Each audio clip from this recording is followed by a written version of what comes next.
اب ہم آپ کو اصحاب القریہ کا قصہ سنائیں گے۔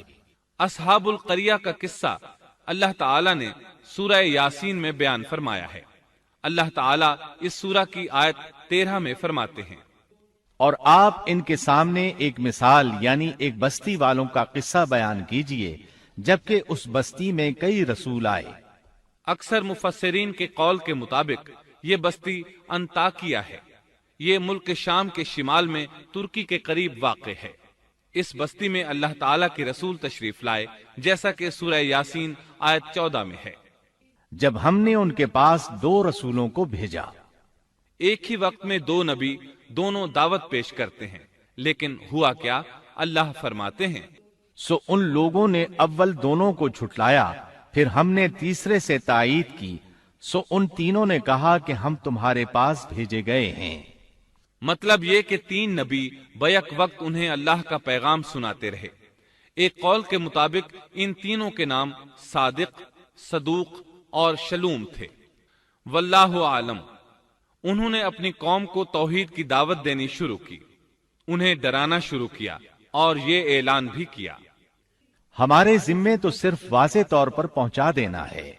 تمہیں ہدایت سے سرفراز کرنا ہماری ذمہ داری نہیں، ہدایت صرف اللہ تبارک و تعالی کے اختیار میں ہے۔ ان میں سے کچھ بدبخت لوگ سابقہ بدبخت قوموں کی طرح کہنے لگے، ان لوگوں نے کہا تم تو ہماری طرح معمولی آدمی ہو اور رحمان نے کوئی چیز نازل نہیں کی، تم نرا جھوٹ بولتے ہو۔ انبیاء کرام ان لوگوں کو دعوت حق دیتے رہے، توحید کا پیغام سناتے رہے، لیکن وہ لوگ اپنے کفر ہی پر ڈٹے رہے۔ انہوں نے کہا کہ ہم تو تمہیں منحوس سمجھتے ہیں، اگر تم باز نہ آئے تو ہم پتھروں سے تمہارا کام تمام کر دیں گے اور تمہیں ہماری طرف سے سخت تکلیف پہنچے گی۔ پہلے تو انہیں منحوس قرار دیا، پھر سنسار کرنے کی دھمکی دی، سخت سزا کی باتیں کرنے لگے۔ انبیاء نے انہیں جو جواب دیا سورہ یاسین آیت 19 میں اس طرح ہے، ان رسولوں نے کہا کہ تمہاری نحوست تمہارے ساتھ ہی لگی ہوئی ہے، کیا اس کو نحوست سمجھتے ہو کہ تمہیں نصیحت کی جائے، بلکہ تم حد سے نکل جانے والے لوگ ہو۔ مطلب یہ تھا کہ تم سابقہ قوموں سے بھی آگے بڑھ چکے ہو، ان تمام حدوں کو پھلانگ چکے ہو جن کی وجہ سے سابقہ قومیں تباہ و برباد ہوئیں۔ اب تم نے اس آخری حد کو چھو لیا ہے جس پر عذاب آ جایا کرتا ہے۔ اب بھی وقت ہے، ہماری بات مان لو۔ یہ بحث ہو رہی تھی کہ ایک آدمی وہاں آ پہنچا۔ اس نے خطرہ محسوس کر لیا تھا، جان چکا تھا کہ یہ قوم بھی سابقہ قوموں کی طرح حدود کو پھلانگ چکی ہے۔ اسے عذاب آتا محسوس ہو رہا تھا۔ اکثر مورخین کا کہنا ہے کہ وہ شخص حبیب نجار تھا۔ سورہ یاسین آیت 20 میں ہے، اور ایک شخص اس شہر کے آخری حصے سے دوڑتا ہوا آیا۔ وہ شہر کے دور کنارے پر کاروبار کرتا تھا۔ اس نے محسوس کیا کہ عذاب بالکل قریب پہنچ چکا ہے۔ وہ وہاں سے دوڑتا ہوا ان لوگوں تک پہنچا۔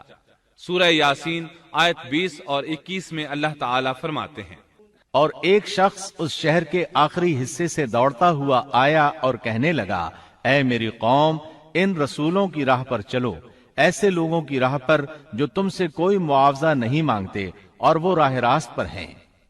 مطلب یہ کہ رسول تو تمہیں نیکی اور بھلائی کا حکم دیتے ہیں، کسی برائی کا حکم تو نہیں دیتے۔ ان کا اخلاق بھی عظیم ہے، یہ تم سے کسی اجرت کا سوال بھی نہیں کرتے۔ اس کے بعد اس نے جو کہا آیت 22 اور 23 میں مذکور ہے، اور مجھے کیا ہو گیا ہے کہ میں اس کی عبادت نہ کروں جس نے مجھے پیدا کیا، اور تم سب اسی کی طرف لوٹائے جاؤ گے۔ کیا میں اسے چھوڑ کر ایسوں کو معبود بناؤں کہ اگر رحمان مجھے کوئی نقصان پہنچانا چاہے تو ان کی سفارش مجھے کچھ بھی نفع نہ پہنچا سکے اور نہ وہ مجھے بچا سکیں۔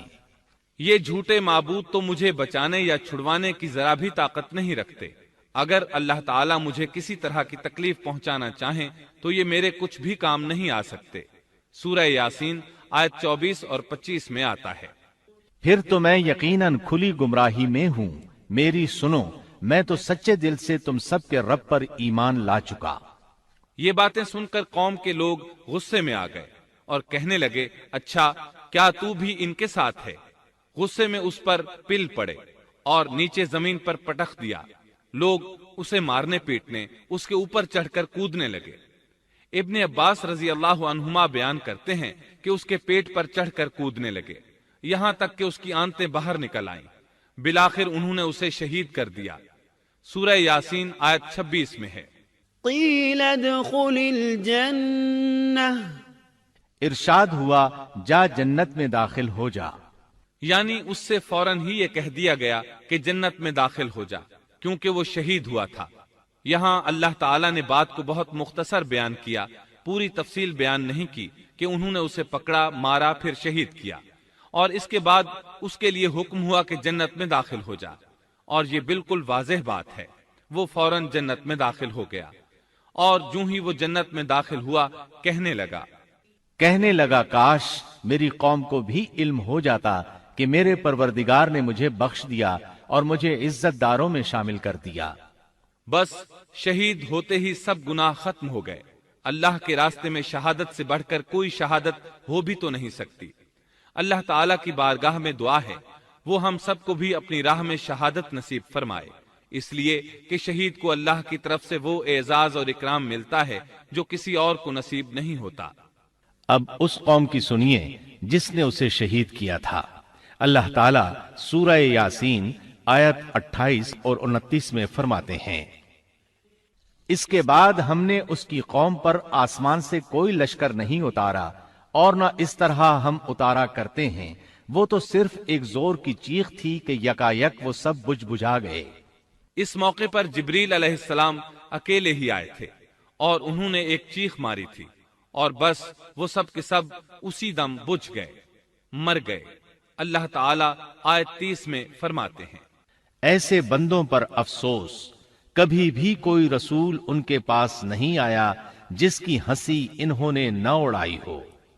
یہ جبریل امین علیہ السلام کون ہیں، کیا ہیں؟ اللہ کی مخلوق میں سے ایک مخلوق ہیں۔ ان کی صرف ایک چیخ سے وہ سب وہیں ڈھیر ہو گئے، ایسے بن گئے جیسے آگ کے انگارے بجھے ہوئے ہوتے ہیں۔ سبحان اللہ، پاک ہے وہ ذات جو زبردست قوتوں والی ہے اور جس نے جبریل علیہ السلام کو پیدا فرمایا ہے۔ اور جب جبریل مخلوق ہے اور مخلوق کی یہ طاقت ہے تو اس خالق و مالک کی طاقت کا اندازہ بھلا کون لگا سکتا ہے؟ اس کی طاقت کی کیا کوئی حد ہو سکتی ہے؟